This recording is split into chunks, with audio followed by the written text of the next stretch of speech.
नमस्कार, India voice देख रहे हैं आप और मैं हूं आपके साथ शिवम दुबे। इंडिया वॉइस के खास कार्यक्रम राजस्थान समाचार में आप सबका स्वागत है। बुलेटिन की शुरुआत करेंगे। राजस्थान में सड़कों के काम की धीमी चाल पर मुख्यमंत्री भजनलाल शर्मा ने नाराजगी जताई। साथ ही अधिकारियों को जिम्मेदारी से काम करने और समय पर पूरा करने की नसीहत दी। सार्वजनिक निर्माण विभाग की समीक्षा बैठक में मुख्यमंत्री भजनलाल शर्मा ने यह कहा कि सड़कों को बनाने, सड़कों के रखरखाव का मामला टलता ही रहता है। यह व्यवस्था ठीक नहीं है। अधिकारी अपने काम को जिम्मेदारी से करें और समय पर करें।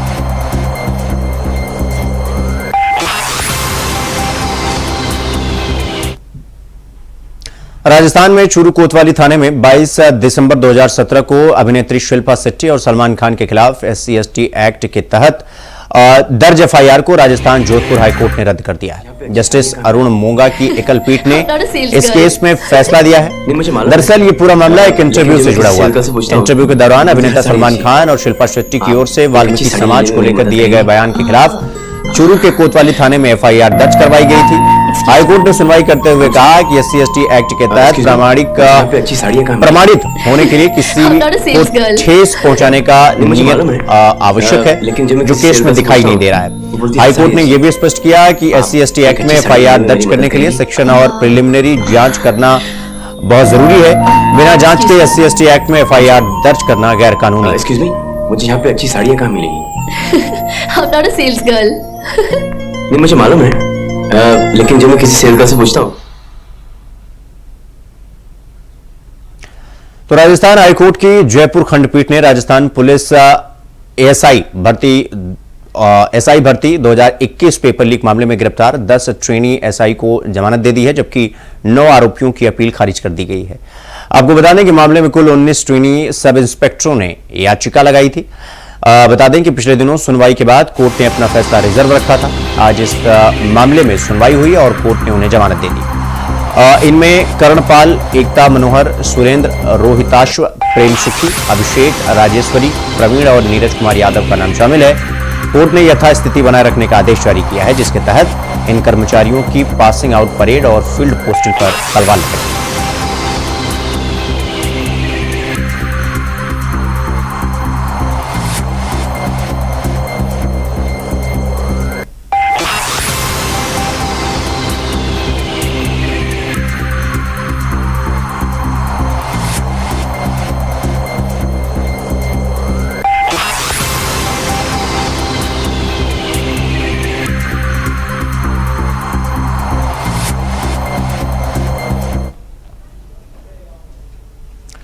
खबरों में आगे बढ़ेंगे। राजस्थान कांग्रेस PCC चीफ गोविंद सिंह डोटासरा और नेता प्रतिपक्ष टीकाराम जूली ने प्रेस कॉन्फ्रेंस की, जिसमें उन्होंने कहा कि केंद्र सरकार को कार्रवाई करनी चाहिए और किसी राज्य में निवेश करना गलत नहीं है।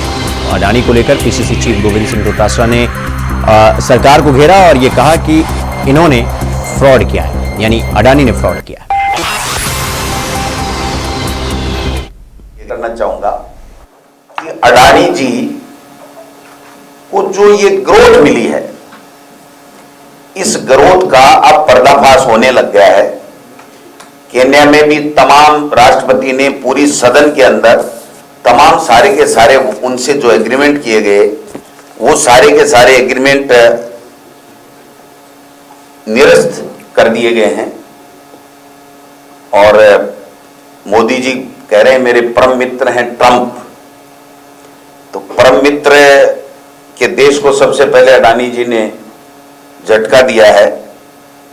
मैं समझता हूं कि $700 मिलियन के पावर का ट्रांसमिशन डील रद्द की गई है, केन्या ने की है। अभी 3-4 स्टेट और हैं, नेपाल भी आएगा, श्रीलंका भी आएगा, ऑस्ट्रेलिया भी आएगा। देखते जाइए, जो जो चीजें होने वाली हैं वो सब होंगी। जितने भी एयरपोर्ट, जितने भी प्रॉफिटेबल हमारी PSU, उनका सबका पैसा और ये एयरपोर्ट वगैरह सब चीज इन्हीं को जा रही हैं। अब ये खुलासे होने चालू हो गई हैं। कांग्रेस पार्टी ने, राहुल गांधी जी ने कल प्रेस कॉन्फ्रेंस करके खुले रूप से कहा है कि ऐसे लोग गिरफ्तार होने चाहिए, इन लोगों के खिलाफ जांचें होनी चाहिए। ये बात एक आएगी मैं पहले खुलासा कर देता हूं कि किसी भी उद्योगपति के द्वारा उद्योग लगाना किसी भी स्टेट में कोई अपराध नहीं है। किसी भी स्टेट में लगाया होगा, अडानी जी ने कहीं भी धंधा किया होगा, लेकिन वहां पर बिजनेस करना कोई अपराध नहीं है। लेकिन जो आरोप अमेरिकी कोर्ट में लगे हैं, वो आरोप ये साबित कर रहे हैं कि इन्होंने अमेरिका में भी जो निवेशक हैं, जो पैसे लगाने वाले लोग हैं, उनसे भी झूठ बोला गया। ऊंची दरों के ऊपर बिजली बेचने के लिए अनुबंध किए गए, उसके लिए रिश्वत दी गई, जो अपराध है, रिश्वत देना अपराध है। अमेरिकी कानून में भी, भारत के कानून में भी लेना भी अपराध है। और भारतीय निवेशकों को भी ऊंचे अपने शेयरों के मूल्य बता करके निवेश करवाना और उसके बाद में उनके साथ में भी दो। तो खबरों में आगे बढ़ेंगे। मुख्यमंत्री भजनलाल शर्मा ने शुक्रवार को विधानसभा अध्यक्ष वासुदेव देवनानी के निवास पर पहुंचकर उनसे मुलाकात की। ये मुलाकात शिष्टाचार भेंट थी और इस दौरान मुख्यमंत्री भजनलाल शर्मा ने देवनानी को ऑस्ट्रेलिया में आयोजित 67वें राष्ट्रमंडलीय संसदीय संघ के सम्मेलन में राजस्थान का प्रतिनिधित्व करने के साथ साथ 4 देशों की सफल यात्रा की शुभकामनाएं दी। इस अवसर पर मुख्यमंत्री भजनलाल शर्मा ने विधानसभा अध्यक्ष को पटका पहनाकर बधाई दी। साथ ही वासुदेव देवनानी ने मुख्यमंत्री को भारत विभाजन का दंश पुस्तक भेंट की।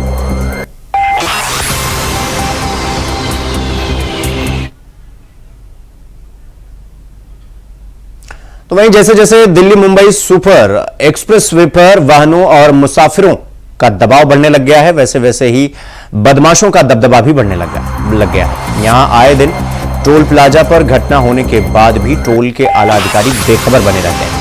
घटना बीते रविवार के दिन की है। पिनान टोल प्लाजा के जयपुर एग्जिट पर एक कार चालक टोल पर आकर रुका और चंद मिनटों के बाद चालक तेज रफ्तार से बूम बैरियर को तोड़कर भागने लगा। उसी दौरान तैनात सुपरवाइजर राहुल खान ने कार को रोकने के लिए कार पर छलांग लगा दी, लेकिन कार चालक टक्कर मारकर रफू चक्कर हो गया और 4 दिन बाद भी मामले की रिपोर्ट दर्ज नहीं हुई। टोल अधिकारियों पर अब सवाल खड़े हो रहे हैं, जबकि कैमरों में कैद हर पल की अपडेट संबंधित कार्यालयों में रिकॉर्ड होती है। वहीं जब ये मामला मीडिया में आया तो अधिकारी सीसीटीवी फुटेज मीडिया तक कहां से पहुंची, इसकी जानकारी जुटाने में लग गए।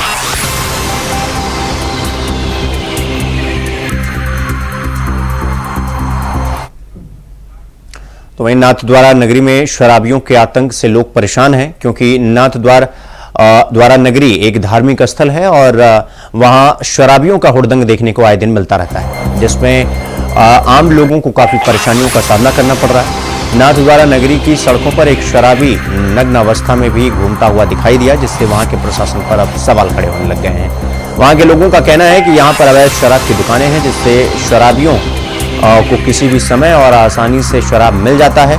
लोगों की मांग है कि प्रशासन अवैध शराब की दुकान पर कार्रवाई करे और दुकानों को बंद किया जाए, जिससे शराबियों के कारण जो भय का माहौल बना हुआ है वो खत्म हो जाए।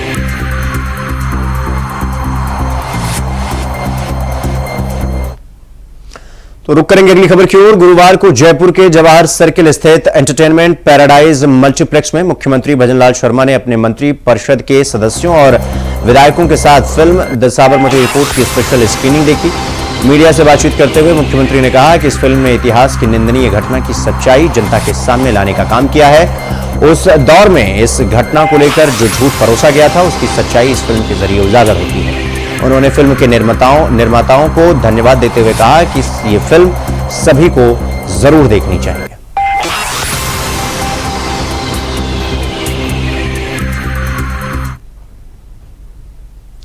अगली खबर नीम कथाना से है, जहां गिरिराज टावर के एक परिसर में एक इलेक्ट्रॉनिक्स की दुकान में अचानक आग लग गई। आग लगने से इलाके में अफरा तफरी का माहौल बन गया। तो वहीं सूचना पर पहुंची दमकल विभाग की टीम ने कड़ी मशक्कत के बाद आग पर काबू पाया। फिलहाल आग लगने के कारण शॉर्ट सर्किट बताया जा रहा है, लेकिन अब यह जांच के बाद ही पता चल पाएगा कि आग लगने का मुख्य कारण क्या है।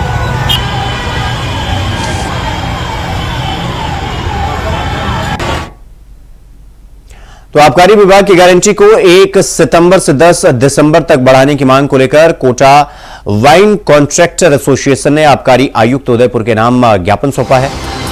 कोटा जोन के अतिरिक्त आबकारी आयुक्त को सौंपे हुए ज्ञापन में एसोसिएशन के अध्यक्ष विनोद पारेता ने बताया कि सॉफ्टवेयर IEMS 2.0 में बहुत सारी खामियां हैं। इसमें गारंटी शो नहीं हो रही है, ना गारंटी ट्रांसफर होती है, बैंक से संबंधित बहुत सारी समस्याएं हैं, ऑफलाइन चालान का रिकॉर्ड गारंटी में एडजस्ट नहीं हो रहा है। बावजूद इसके आबकारी विभाग गारंटी पूरी नहीं होने पर 150% पेनल्टी लगा देता है। एसोसिएशन ने इन समस्याओं के निवारण के लिए पहले भी ज्ञापन दिया है। अगर सोमवार तक पेनल्टी निरस्त कर गारंटी अवधि नहीं बढ़ाई गई तो मंगलवार को शराब की दुकानें बंद कर विभाग के बाहर धरना प्रदर्शन किया जाएगा। विभाग में पहले पूर्ण रूप से सॉफ्टवेयर सुचारू चल रहा था, सभी ठेकेदारों की बराबर बिलिंग हो रही थी, सारे काम हो रहे थे। अभी गत 1 सितंबर को इनके द्वारा एक नया सॉफ्टवेयर 2.0 लाया गया। उस सॉफ्टवेयर के तहत इन्होंने 4 दिन का ब्रेकअप भी लिया, लेकिन वो सॉफ्टवेयर आज तक पूर्ण रूप से चल नहीं रहा है। न ठेकेदारों की बिलिंग हो पा रही है, न गोदाम की लोकेशन या ट्रांसफर लोकेशन, कुछ भी काम किसी तरह से नहीं हो पा रहा है। इस वजह से सारे ठेकेदार व्यथित है। उसके बावजूद डिपार्टमेंट की कमी के बावजूद भी हमारे ऊपर बकाया निकाली जा रही है। उसी के लिए हम यहाँ पर ज्ञापन देना है। तो यहां पर रुकेंगे एक छोटे से ब्रेक के लिए। खबरों का सिलसिला जारी है, फौरन लौट रहे हैं।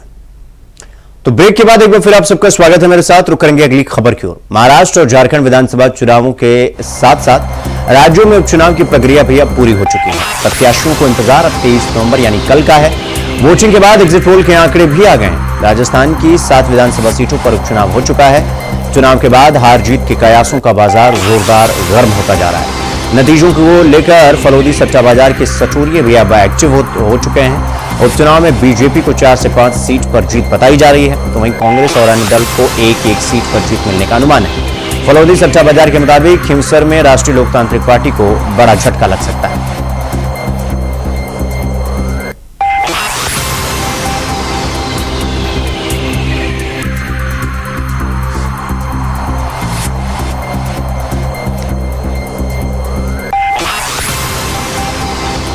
तो कांग्रेस को 4 सीटों का नुकसान हो सकता है फलोदी सट्टा बाजार के अकॉर्डिंग, क्योंकि फलोदी सट्टा बाजार का जो आकलन है उस हिसाब से बीजेपी को 5 सीटें मिल सकती हैं इन 7 सीटों में। बाकी 1 सीट पर कांग्रेस और 1 सीट पर किसी भी दल का दबदबा हो सकता है। लेकिन राष्ट्रीय लोकतांत्रिक पार्टी को बड़ा झटका लगने के बाद फलोदी सट्टा बाजार कह रहा है। तो हालांकि कल ये सारे जो अनुमान हैं, सारे जो गेसेस लगाए जा रहे हैं, अनुमान लगाए जा रहे हैं, उन पर कल विराम लग जाएगा और महज कुछ घंटों का समय अब शेष बचा है जब सारे अनुमानों पर पूर्णतया विराम लग जाएगा। और उपचुनाव में जीत का दम तो सभी पार्टियां जो चुनाव लड़ चुकी हैं, चाहे वो इंडिपेंडेंट हो या किसी पार्टी से हो। तो इस खबर पर हमारे साथ हमारे सहयोगी कुलदीप सैनी हमारे साथ फोन लाइन पर जुड़ गए हैं।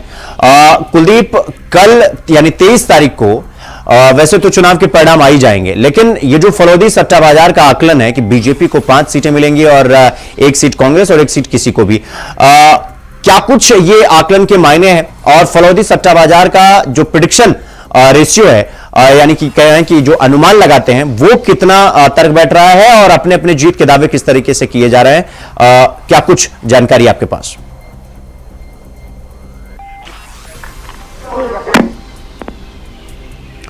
कुलदीप, आप सुन पा रहे हैं मुझे? ठीक है, तो कुलदीप की आवाज, हमारे सहयोगी की आवाज हम तक पहुंच नहीं पा रही है। तो फलोदी सट्टा बाजार का यह दावा है कि बीजेपी के खाते में 5 सीटें आएंगी। हालांकि अब कल इस बात का पता चल पाएगा, दूध का दूध पानी का पानी हो पाएगा कि किसके पाले में कितनी सीटें गई हैं। लेकिन उससे पहले कांग्रेस हो या बीजेपी या कोई और पार्टी या राष्ट्रीय लोकतांत्रिक पार्टी हो या कोई इंडिपेंडेंट प्रत्याशी, सबका अपने अपने आकलन है।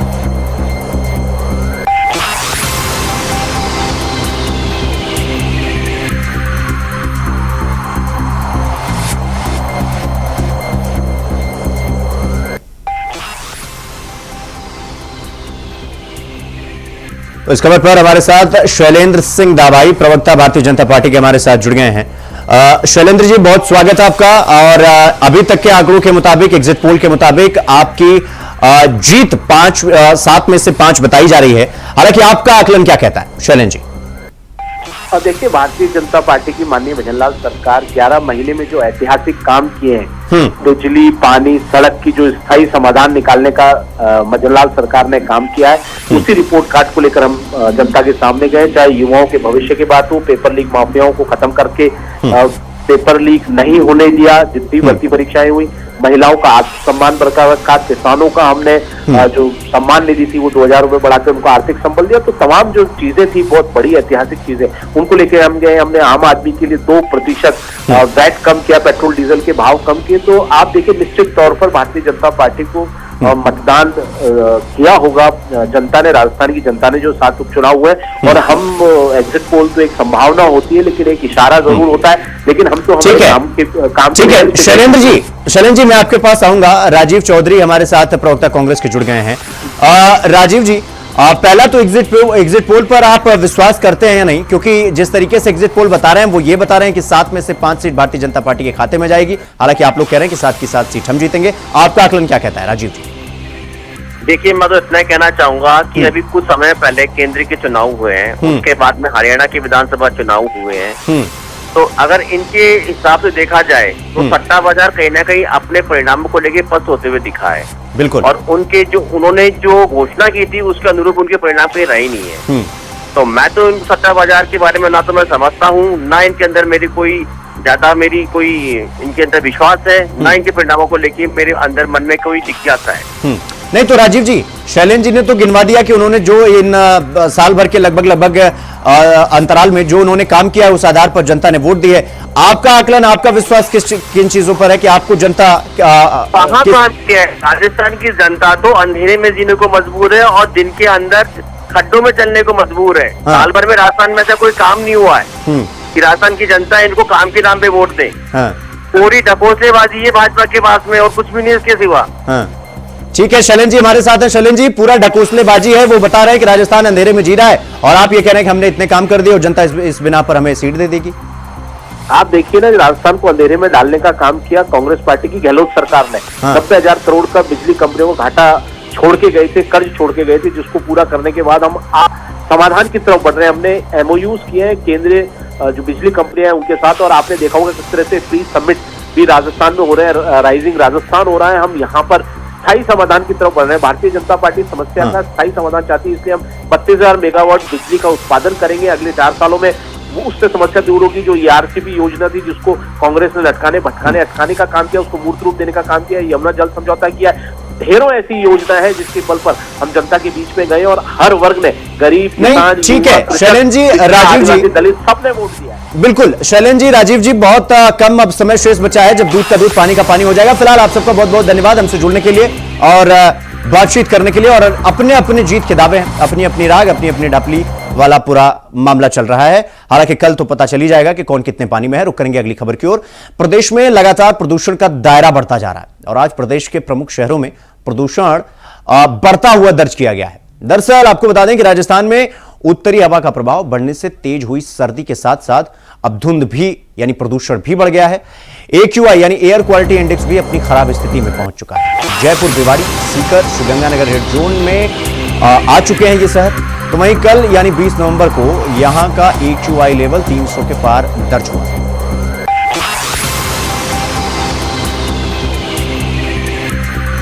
तो आपको बता दें कि प्रदूषण का स्तर कहां पर कितना है। बाराम में 240, भरतपुर में 269 के आसपास, भिवाड़ी में 304, बीकानेर में 269 के आसपास, यानी कि कोटा में 233 और चूरू में 267।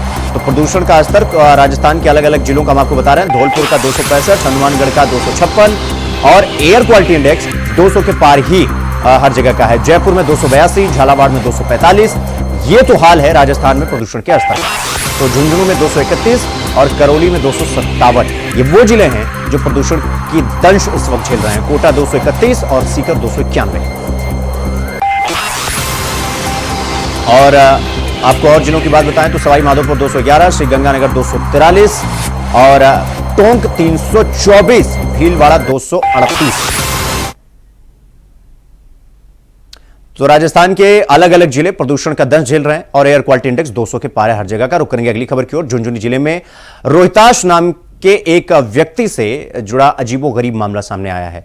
आपको बता दें कि झुंझुनू के BDK अस्पताल में जीवित व्यक्ति को मृत बताने का मामला सामने आने के बाद भड़कम मच गया। झुंझुनू के बगड़ कस्बे में मां सेवा संस्थान से गुरुवार सुबह रोहिताश नाम के एक व्यक्ति को इमरजेंसी हालत में बीडीके अस्पताल में भर्ती कराया गया था।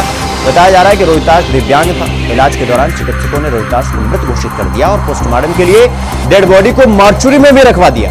और इस दौरान डेड बॉडी को लगभग 2 घंटे से अधिक समय तक डीप फ्रीजर में रखा गया और अंतिम संस्कार के दौरान जब चिता पर यानी कि जब उसे जलाने के लिए अग्नि देने का समय आया तो शव हरकत करने लगा और इसके बाद वहां मौजूद लोग आनन फानन में रोहिताश को बीडीके अस्पताल लेकर पहुंचे, जिसके बाद रोहिताश को एसएमएस अस्पताल रेफर कर दिया गया। डॉक्टरों की बड़ी लापरवाही सामने आई। तो ये तो हाल है कि एक मरीज को पहले मृत घोषित कर दिया जाता है और फिर सोने पे सुहागा कि उसे 2 घंटे तक डीप फ्रीजर में भी रख दिया जाता है। लेकिन कहते हैं कि जाको राखे साइयां मार सके ना, और उसका जीता जागता उदाहरण हमें राजस्थान में देखने को मिला। तो रुक करेंगे अगली खबर की ओर। समाजवादी पार्टी के राष्ट्रीय अध्यक्ष अखिलेश यादव ने गुरुवार को जयपुर में मीडिया से बातचीत करते हुए उत्तर प्रदेश में हर स्तर पर भ्रष्टाचार फैला हुआ है, ऐसा आरोप लगाया। योगी सरकार इस पर लगाम लगाने में पूरी तरीके से विफल साबित हुई। उन्होंने आगे कहा कि उत्तर प्रदेश का चुनाव आप सभी ने देखा, लेकिन ऐसा उपचुनाव कभी और कहीं नहीं देखा होगा। बीजेपी 9 की 9 सीटें हार रही है, इसलिए बीजेपी ने प्रशासन पर दबाव बनाकर वोट को लूटा। सबसे ज्यादा अधर्मी अगर कोई है तो वो भारतीय जनता पार्टी है।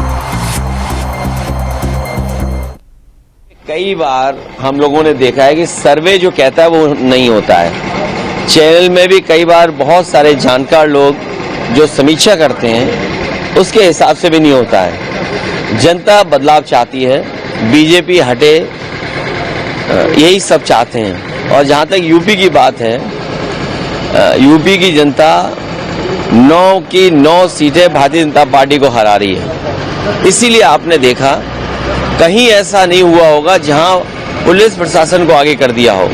आप सोचिए, लोकतंत्र में अगर पुलिस वोट डालेगी और अधिकारियों के माध्यम से दबाव बना जाएगा, फिर जनता का क्या? ये सीधे सीधे बाबा साहब भीमराव अम्बेडकर जी का जो अधिकार मिला एक वोट डालने का, उसको ही छीनना चाहते हैं। और इसलिए छीनना चाहते हैं कि सरकार में रह करके बाकी सब अधिकार भी छीन लें। तो राजस्थान समाचार में फिलहाल अभी के लिए बस इतना ही। देश और दुनिया की तमाम खबरों को देखने के लिए देखते रहेंगे वॉइस। नमस्कार।